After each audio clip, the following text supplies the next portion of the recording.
Ei, me fala uma coisa, você sabe o que significa a palavra família em hebraico? Afinal de contas, foi Deus que colocou a sexualidade dentro do homem e dentro da mulher, ou foi um processo histórico e sociológico? Você sabe o que significa, na verdade, o termo gênero não binário, gênero não conformista e o termo novo chamado de queer? Essas e outras questões serão respondidas nesta videoaula, então não percam!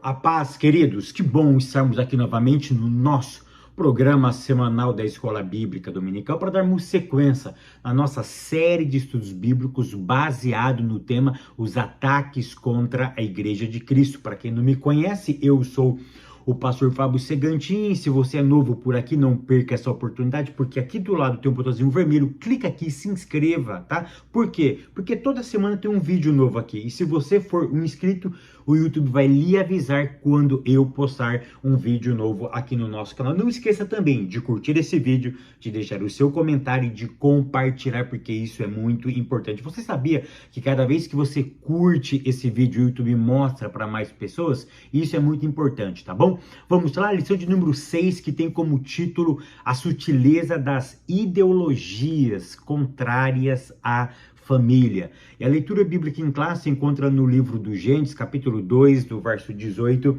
até o verso de número 24. Hoje, nós temos uma aula importantíssima, nós vamos ver as sutilezas que o inimigo está investindo nesses últimos tempos para tentar destruir uma instituição primária e divina. Porque sabe qual foi a primeira instituição que Deus cria dentro desse planeta chamado Terra? A família. Ou seja, ele não cria o homem para viver sozinho. Ele já cria com um propósito. Qual é esse propósito? Fazer com que ele se torne uma família. Ele que institui a família. Então nós vamos analisar o quê? As sutilezas, tá? Das ideologias contrárias à família. Então hoje nós vamos falar um pouquinho sobre o que é o gênero não binário. O que é o gênero não conformista? Então o que eu quero que você entenda aqui é o seguinte, ó, aqui você não vai sair expert nesses conceitos.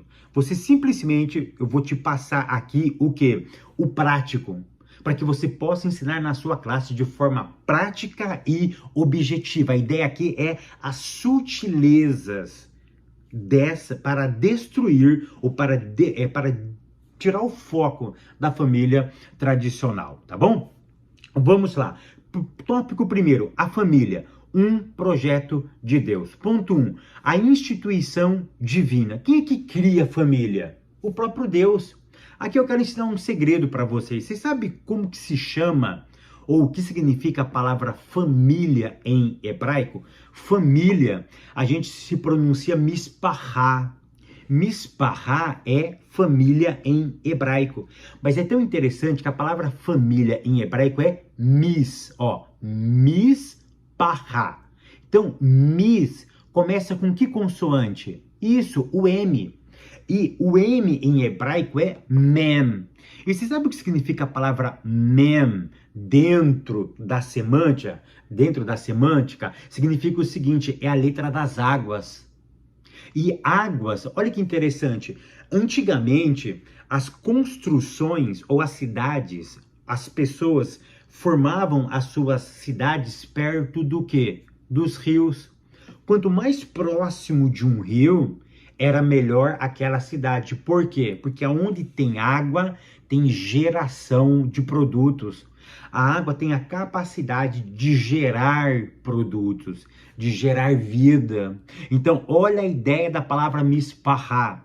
A palavra de mispahá é o seguinte, é aonde a vida é formada.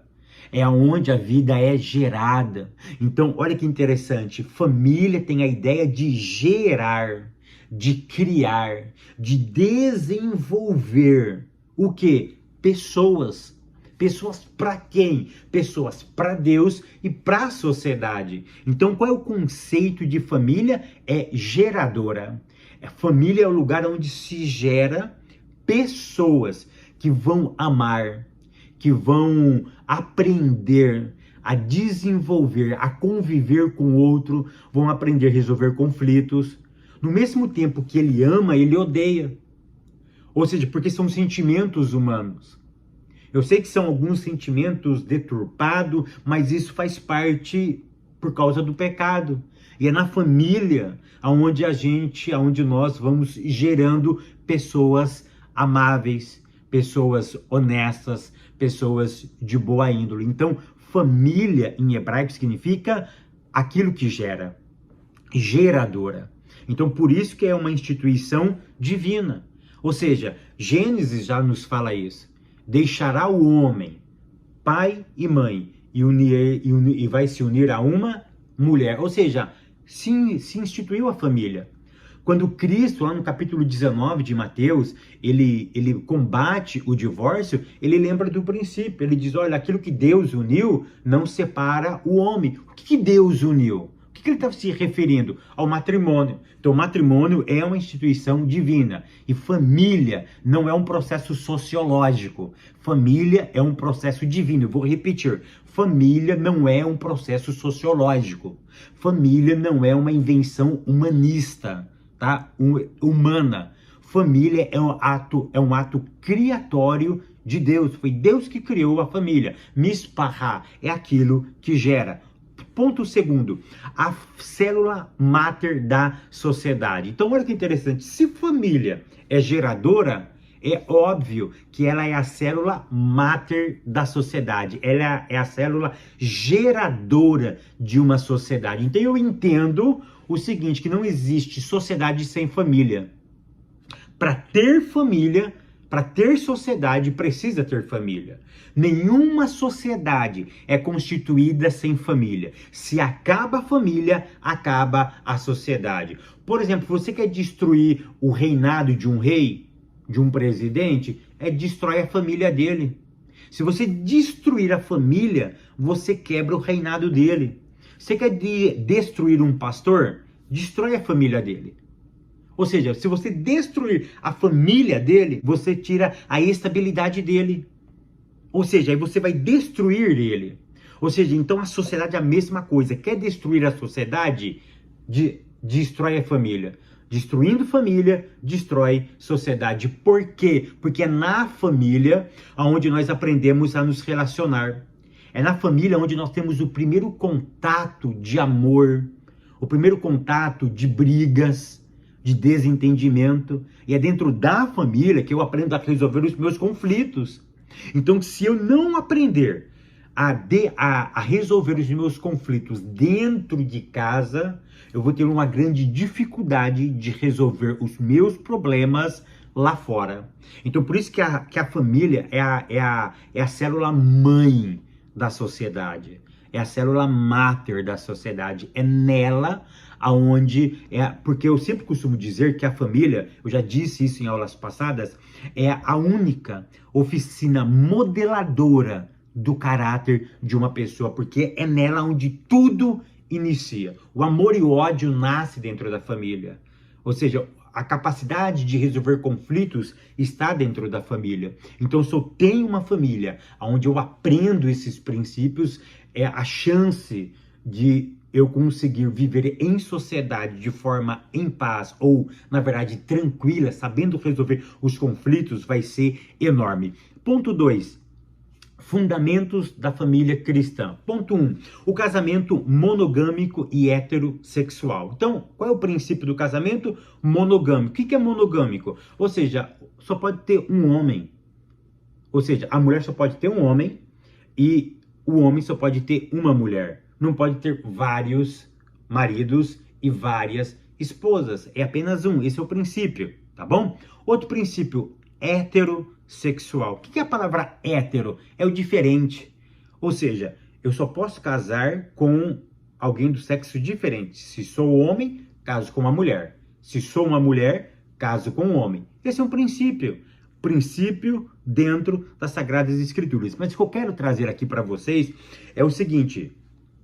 Será? Porque eu já expliquei em aulas passadas a diferença entre sexo e sexualidade. A minha ideia é, será que Deus, eu sei que foi Deus que criou o homem com o órgão sexual masculino e a mulher com o seu órgão sexual feminino. Mas a sexualidade, porque eu já disse que sexo e sexualidade são diferentes, tá bom? Eu vou deixar o link aqui em cima para você assistir essa videoaula. Então, quem é que criou a sexualidade masculino e a sexualidade feminino? Foi o próprio Deus. Fábio, me mostra na Bíblia. Abra a sua Bíblia aí em Gênesis capítulo 1 e o verso de número 27. Gênesis 1 e o verso de número 27. Olha que interessante. A Bíblia diz assim, ó.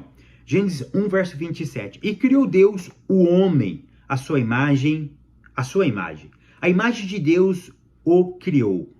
Homem e mulher os criou. Em outras traduções, diz macho e fêmea os criou. Olha que interessante. A palavra homem em hebraico é ish. A palavra para mulher em hebraico é ishá. Mas nesse texto aqui de Gênesis, capítulo 1, verso 27, a palavra homem ou mulher, que na verdade é macho e fêmea, na verdade ele não usa ishi, ishá. Para o homem, ele usa a palavra zahar. E para a mulher, que é a fêmea, ele usa a expressão nekivá. O que significa isso? Dentro do ish, dentro do homem, ele colocou uma sexualidade específica. Qual é a sexualidade? Masculino. Ele usa até uma palavra específica, zahar. E para a Ishá, ele criou uma sexualidade feminina, que para a Ishá, ele colocou dentro dela a nekivá, ou seja, a sexualidade. Então, olha que interessante, tanto o sexo no aspecto biológico, porque o homem não tem seios, a mulher já tem o seu próprio órgão genital, nós não temos, ou seja, biologicamente Deus cria o homem, o Ish e a Ishá. Pronto. E a fêmea e a sexualidade ele colocou diferentes em ambos. Porque nós vemos isso no texto sagrado. Ele cria para o homem o Zahar e para a mulher ele cria a Nekivá. Ou seja, biblicamente, a constituição da sexualidade é uma constituição divina, tá? Ponto 2, o casamento indissolúvel e confessional. Primeiro ponto, o que é um casamento indissolúvel? Somente a morte tem a capacidade de parar esse casamento. Pronto. Essa que é a ideia, tá? Mas eu quero focar aqui na ideia do confessional, tá? Voltando um pouquinho aqui no indissolúvel, nada é capaz de dissolver esse casamento, nada. Esse é o princípio. Aí existem as regras, que nós vimos já em aulas passadas. Pelo Novo Testamento, a exceção seria o adultério, tá? A infidelidade conjugal. Eu sei que esse tema dá muita briga. Teve algumas pessoas que teve a capacidade de dizer que eu estava propagando o divórcio. Querido, preste atenção numa coisa. Eu ainda continuo sendo bíblico, tá? A Bíblia, ela é o meu princípio de regra e de fé. A Bíblia diz com muita clareza que o casamento, aquilo que Deus uniu, não separa o homem. O casamento, ele é para a vida toda. Esse é o princípio. Existe um entendimento para alguns, essa é a exceção, que o adultério, ele pode divorciar. Ponto. Mas se tiver o perdão, é claro, se tiver o perdão, continua. Ou seja, a regra é o casamento. Temos que fazer de tudo para que o casamento não termine. Por quê? Porque isso é bíblico. O casamento, ele é para durar a vida inteira. Ponto. Tá? Então nós precisamos entender esse princípio. Então eu não sou a favor disso. O que eu sou a favor? Eu sou a favor da Bíblia. E a Bíblia diz que o casamento, ele é para a vida inteira. Eu não sou a favor do divórcio. Como a Bíblia não faz apologia ao divórcio. A Bíblia não faz apologia, embora ela conceda esse instrumento, mas ela não coloca isso como regra. A regra é o quê? O casamento. E esse casamento dure a vida inteira. Tá bom? Então, voltando aqui, então, indissolúvel, o casamento nada pode separar, e confessional. O que é confessional? Um crente não pode namorar com alguém que não é crente. Fábio, então eu sempre ouço o seguinte, isso é preconceito, isso é discriminação. Peraí, não. Quando eu caso com alguém da mesma fé, a ideia aqui não é preconceito, a ideia aqui é preferência. Eu vou repetir, a ideia não é preconceito, a ideia é preferência. Por quê? Porque o casamento eu tenho que ver ele lá na frente. Casa alguém que tem fé antagônica. Aí, por exemplo, no nascimento de um filho, um cristão vai querer o quê? Um cristão católico vai querer batizar a criancinha. Um cristão crente, ele não vai querer que batize a criança dele. Se ele for de fé, por exemplo, tradicional, ele vai querer que o batismo seja por aspersão. Ou seja, você começa a entender que vai ter vários conflitos. Casamento, quem é que vai fazer? Vai ser o padre, o rabino, o pastor, o pai de santo? Quem que vai fazer o meu casamento? É o Buda? Quem? Ou seja, então a questão aqui não é preconceito, é preferência. Ou seja, é você usar a inteligência para não ter problemas. Se o casamento, presta atenção, ele é uma escolha, por que não escolher o menos complicado? Olha que interessante, eu vou repetir, se o casamento é uma escolha, eu estou afirmando que o casamento é uma escolha. Não é Deus que dá o casamento para você. A pessoa, é você que escolhe. Tira isso da sua cabeça. É você que escolhe a pessoa. Então você pode escolher o mais complicado ou o menos complicado. Fábio, então se eu escolher da mesma confissão de fé minha, eu vou ter menos problema? De questão confessional, sim. De relacionamento, é claro que não. Você pode escolher alguém da mesma fé e ter uma dor de cabeça enorme. Por quê? Esse camarada ou essa camarada pode ser possessivo, doentio, pode ser um louco, uma louca. Ou seja, então nós estamos partindo do pressuposto da fé confessional. Ou seja, então quando a Bíblia diz para eu escolher alguém da mesma fé, não é preconceito, é preferencial. E se o casamento é uma escolha, eu preciso fazer isso de forma mais inteligente possível. Tópico terceiro, a sutileza da nova configuração familiar. Ponto 1, o casamento entre pessoas do mesmo sexo. Querido, vamos pontear aqui. Hoje, no Brasil, não existe nenhuma legislação sobre o casamento gay no Brasil.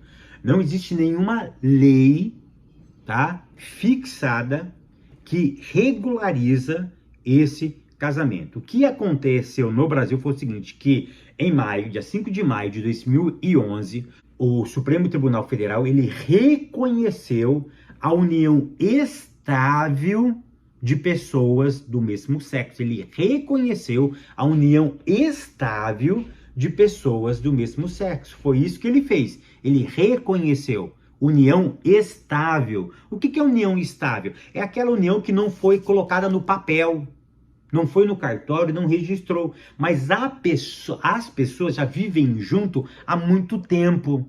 Um homem com um homem ou uma mulher com uma mulher já vivem muito tempo juntos. Então, o Supremo Tribunal Federal, ele reconheceu essa união estável, tá? Foi por unanimidade, ou seja, todos tiveram o mesmo entendimento. Então, é isso que aconteceu no Brasil, tá? Não existe nenhuma lei hoje, tá?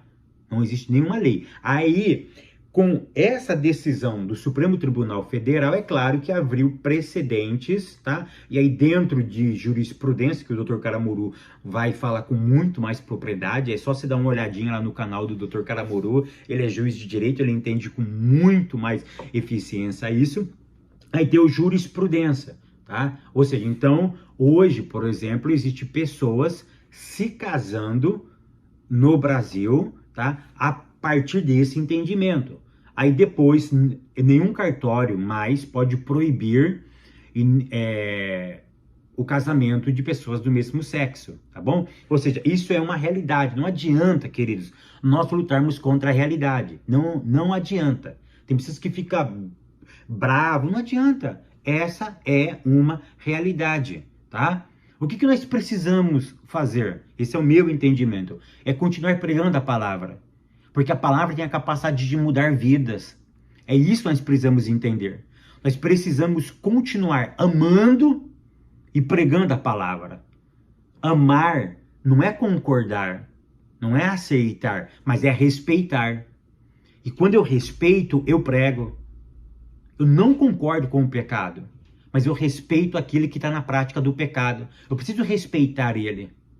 Eu preciso respeitar ele que não tem o mesmo entendimento do que eu. Então o que eu faço? Eu respeito, eu prego a palavra e eu batalho no mundo espiritual. Porque isso é uma luta que nós não vamos ganhar simplesmente no mundo da matéria, no mundo acadêmico simplesmente. Mas nós precisamos pregar a palavra, orar, e é claro que nós devemos também fazer a nossa parte como cidadão. Mas a ideia aqui é ter respeito, a ideia aqui é orar e pregar a Santíssima Palavra. Ponto 2. A sexualidade não binária. Querido, presta atenção. Eu sei que esse conceito é novo, tá? Até no mundo acadêmico, isso está sendo construído ainda, tá? Eu estava lendo um artigo aqui de um psicólogo de Nova York, e, claro, colocando no Google Tradutor, né? E aí ele estava falando isso. Até no mundo acadêmico, isso é novo, tá? Porque hoje tem o conceito do gênero não binário, tá? O que é o conceito do gênero não binário? Por que não binário? Binário é 2. Quantos gêneros nós temos hoje? 2. Homem e mulher. Pronto. Mas tem pessoas que não se sentem nem homem e nem mulher. Ele é um neutro. Ele se sente um neutro. Então, isso colocou uma nomenclatura para isso. Como que se chama? Gênero não binário. Então, presta atenção. O que é o gênero não binário? Eu não me sinto nem homem e nem me sinto mulher. O que eu me sinto? Sei lá, nada. Neutro. Ok? Esse é um conceito. O que é o conceito do não conformista? O não conformista é o seguinte: eu sou homem, mas eu não me conformo como homem. Então esse é o gênero não conformista. Eu sou mulher, mas eu não me conformo como mulher. E eu vou estar nessa caixinha de homem, mas dentro dessa caixa que eu nasci homem, eu não me conformo como homem. Então essa que é a ideia do não conformista. E tem um conceito também novo, é claro que é da década de 90, mas é um conceito novo, tá? É um conceito novo, que é o conceito do queer. O que é o conceito do queer? É aquela pessoa, ela não se sente 100% homem, mas ela também não se sente 100% mulher. Em alguns casos, o queer, ele tem a ideia dos gêneros interligados. Por exemplo, vou dar um exemplo aqui, que esse exemplo não é meu, é o exemplo de um psicólogo que eu peguei, um psicólogo americano, tá? De New Jersey. Ele disse o seguinte: homens, por exemplo, homens que não se sentem exatamente homens, por sentirem atração por outro homem, e agem de forma que não associam ao gênero masculino por conta disso. Eu vou repetir, isso é frase dele. Olha o que ele disse, tá? Eu vou dar um exemplo do que é o queer, tá? O gênero queer significa o quê? Ele não se sente 100%, ele não se sente 100% homem e não se sente 100% mulher.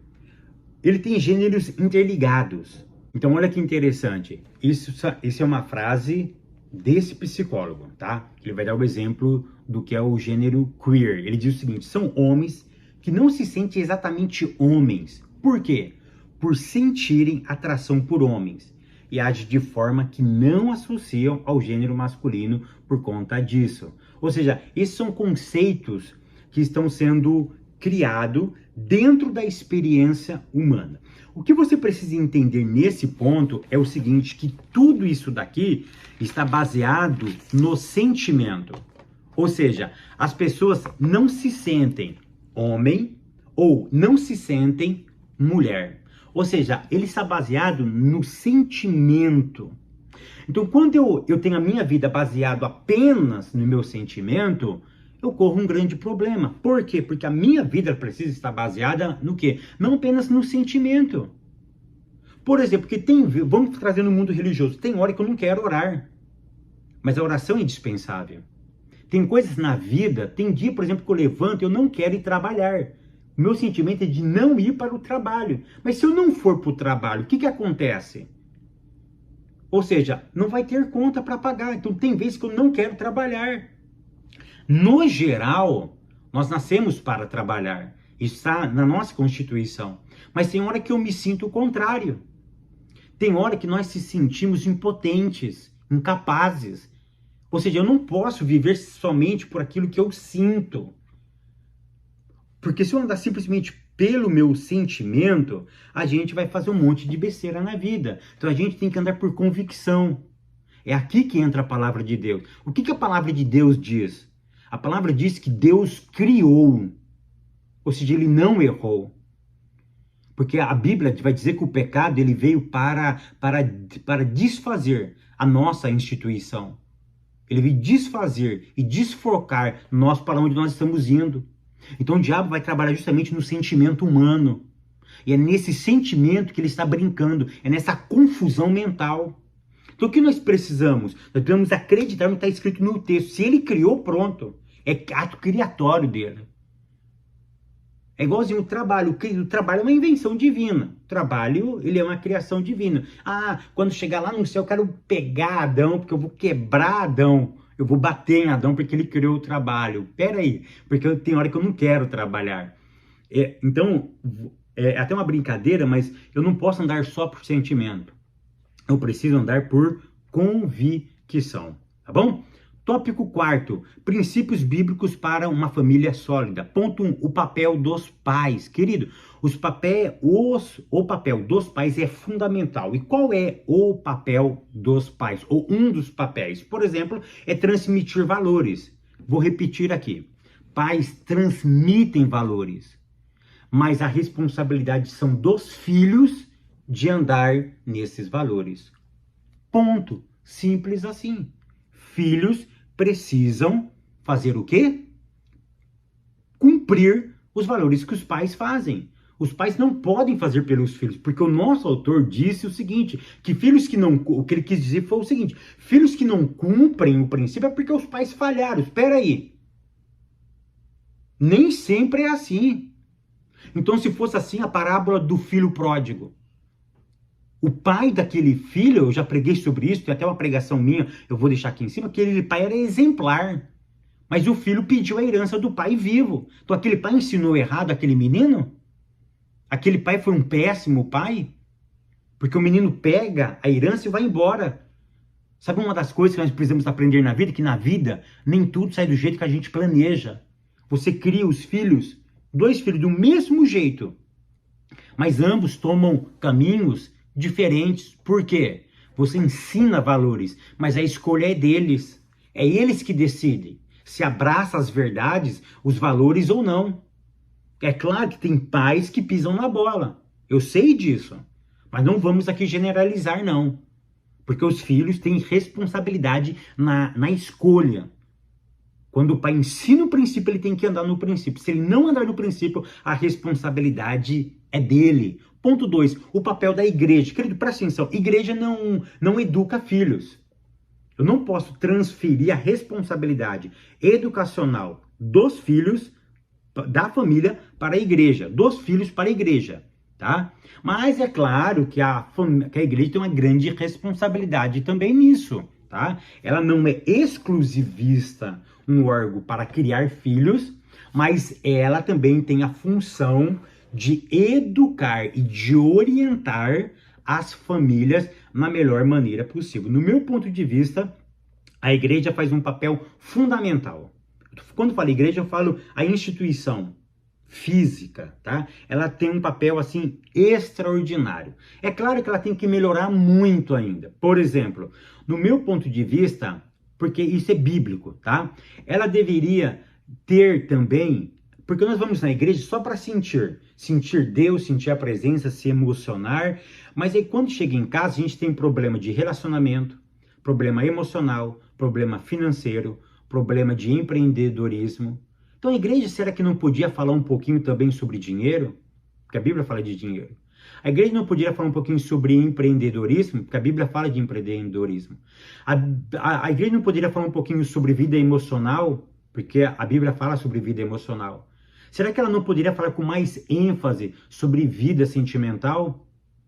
Porque também fala sobre vida sentimental. Ou seja, você consegue entender que ela tinha que abranger mais áreas com mais veemência e não ter apenas congressos uma vez por ano falando sobre um tema específico?